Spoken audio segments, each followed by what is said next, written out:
The Six Wives of Henry VIII, Anne of Cleves. Hello, I'm H.G. Tudor.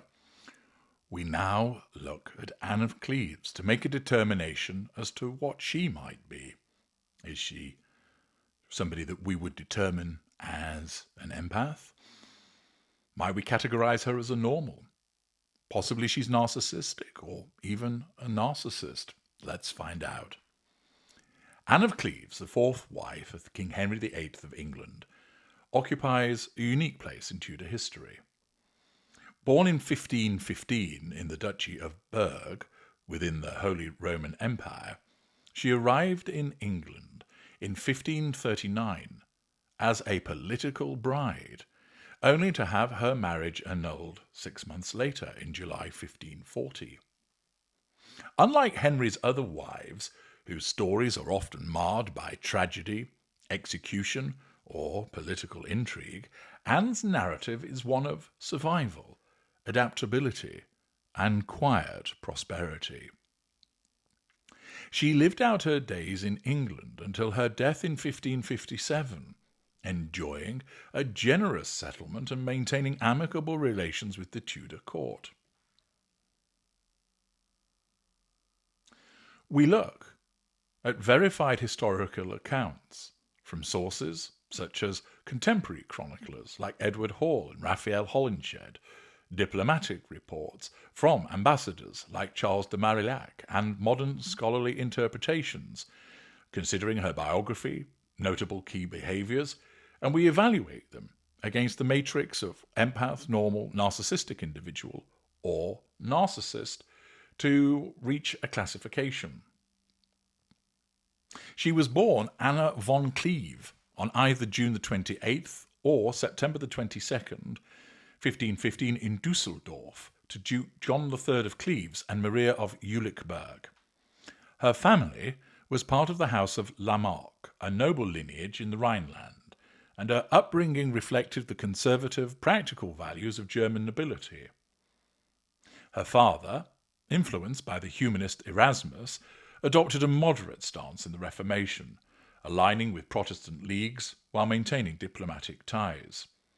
After his death in 1539, her brother William inherited the duchy, known for his wealth and Protestant leanings. Anne's elder sister, Sybil, married into Saxon nobility, strengthening alliances. Anne's education was typical for a noble woman of her region. She learned to read and write in German, mastered needlework, cooking, and household management, but received no instruction in music, dancing, or foreign languages, which were skills that were prized in English courts. Chronicler Edward Hall noted her domestic proficiency, describing her as skilled in practical arts rather than intellectual pursuits. This background fostered a pragmatic, unpretentious personality. She was neither flirtatious nor ambitious, qualities that later contrasted with Henry's expectations. A notable behaviour from her youth was her betrothal at age 11 to Francis, Duke of Bar, in 1527. The engagement was dissolved in 1535 without drama, as Francis was too young, and Anne showed no reported resistance or manipulation to maintain it. This early event highlights a passive acceptance of familial decisions, which might be seen as a normal trait, whereby she balanced self-interest without aggressive need for control. There doesn't appear to be evidence of empathetic over-involvement or narcissistic entitlement. Instead, she conformed dutifully, a pattern that we will see was repeated. Her family's religious moderation, her mother a strict Catholic, her father Erasmian, influenced Anne's adaptable faith. She arrived in England conforming to Henry's Reformed Church, but later embraced Catholicism under Mary I. This flexibility suggests a degree of emotional empathy in adapting to others' expectations than any necessity of rigid self-assertion. But it seems to lack the self-sacrifice that would often be found with an empathic individual. The alliance with Henry VIII was orchestrated by Thomas Cromwell in 1539 to bolster England's position against Catholic powers. Hans Holbein the Younger's portrait depicted Anne favourably, but upon her arrival in Deal on December the 27th, 1539, Henry disguised himself to surprise her. A romantic gesture she met with confusion, not recognising him. Henry's disappointment was immediate. He confided to Cromwell, "I like her not," citing her appearance and demeanour as mismatched to reports. They married on January the 6th, 1540 at Greenwich, but the union remained unconsummated, with Henry blaming her breasts so slack and other features. Nevertheless, Anne's behaviour during this period was notably composed. Despite linguistic barriers, she spoke only German initially, she attempted to please Henry by learning English card games like Cent and adopting English fashions. Might this be demonstrative of a people-pleasing trait? And how far does that go into the position of being an empath? Or might it be seen as manipulative, an attempt to mirror the subject in order to get what she requires? Ambassador Marillac described her as tall and slim, of middling beauty, with a determined and resolute countenance, noting her fair hair and lovely face. She expressed confusion at Henry's coldness, asking ladies in waiting about English marital customs. It would appear that she was keen to learn from others rather than assuming she knew it all. Her efforts to adapt demonstrate the presence of emotional empathy, sensing Henry's displeasure and trying to accommodate, but without necessarily going so far to exhibit the obsessive people-pleasing of particular types of empath. There was no blame issued by her for the mismatch. Indeed, Henry's own narcissistic traits of demanding perfection, shifting blame to Cromwell, contrast sharply, positioning Anne as the victim, who responded with dignity to the way that she was treated. By July 1540, Henry sought annulment on the grounds of non-consummation and Anne's prior betrothal. Informed on July the 6th at Richmond Palace, Anne reacted calmly publicly, without alteration of countenance, as per reports, but privately feared for her life, recalling the fate of Anne Boleyn. She consented without protest, returning her ring, and requested it be broken as of no force. Her letter to brother William assured him of her safety and decision to stay in England, praising Henry's kindness. The handling of this rejection exemplifies balanced behaviour. An empathic individual might have overly empathised with Henry's plight, sacrificing her dignity. Undoubtedly, a narcissist would have responded with some form of cold or heated ignited fury to such a rejection and threat to control. Anne's acceptance was more moderate and secured a lavish settlement, £500 annually, palaces like Richmond and Hever, and precedence as King's beloved sister. Holinshed praised her as courteous, gentle, a good housekeeper, and very bountiful to her servants, which indicates generosity on her part without exploitation. Post-annulment, she visited court in January 1541, bowing to Catherine Howard and exchanging gifts, showing no resentment whatsoever. Resentment is a narcissistic trait and was clearly low in the scale in relation to Anne of Cleves. Her adaptability, learning English, dancing and enjoying wine, suggests self-interest balanced with social harmony, which again points to more normal behaviours. No manipulation is evident.